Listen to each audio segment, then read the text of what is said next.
One of the things that we've talked a lot about is being able to increase the ability for our friends to be able to express things that they do not like and that they want to get away from or have a break from in an appropriate way.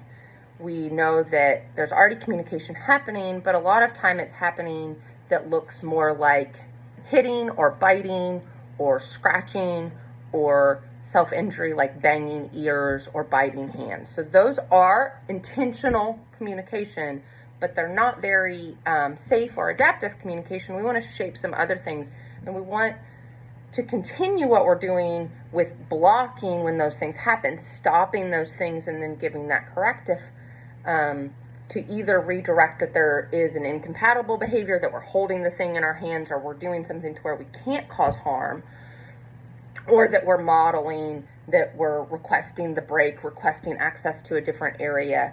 But we want to start really trying to do that proactively also before the aggression or self-injury is happening, so that we can, one, lessen the likelihood of that occurring. We don't want to continue to reinforce those behaviors and make it to where they are the continued preferred method of communicating. I don't like this.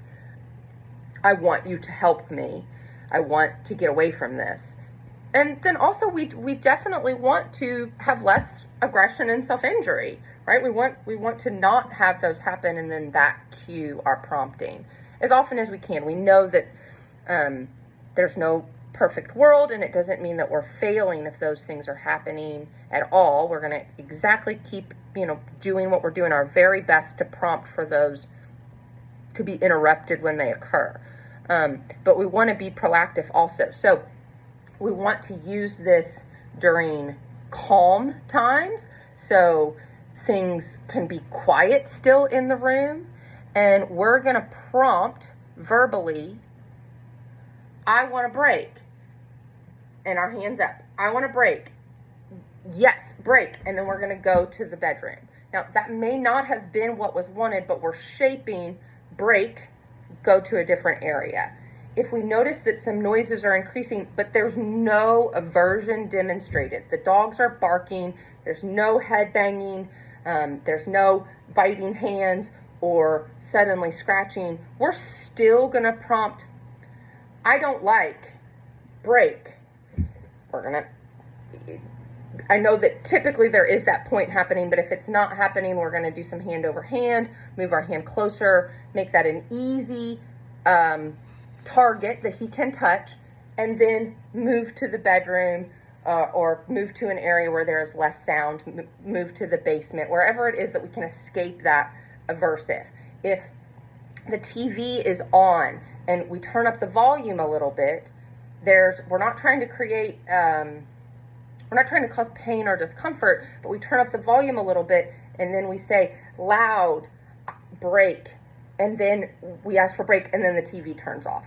So we want to be proactive with that also, trying to anticipate some things that we know are setting events, and then continuing to shape and give immediate access and reinforcement to that request of break, loud, help, don't like. We want to keep our phrases short. There is really good receptive language, so it's okay that we say those things. We want to continue to keep that language-rich environment, and then we're going to allow for some intentional communication in a safe way to get away from that thing, to demand or request break, help, escape, get away from that without those more maladaptive things happening.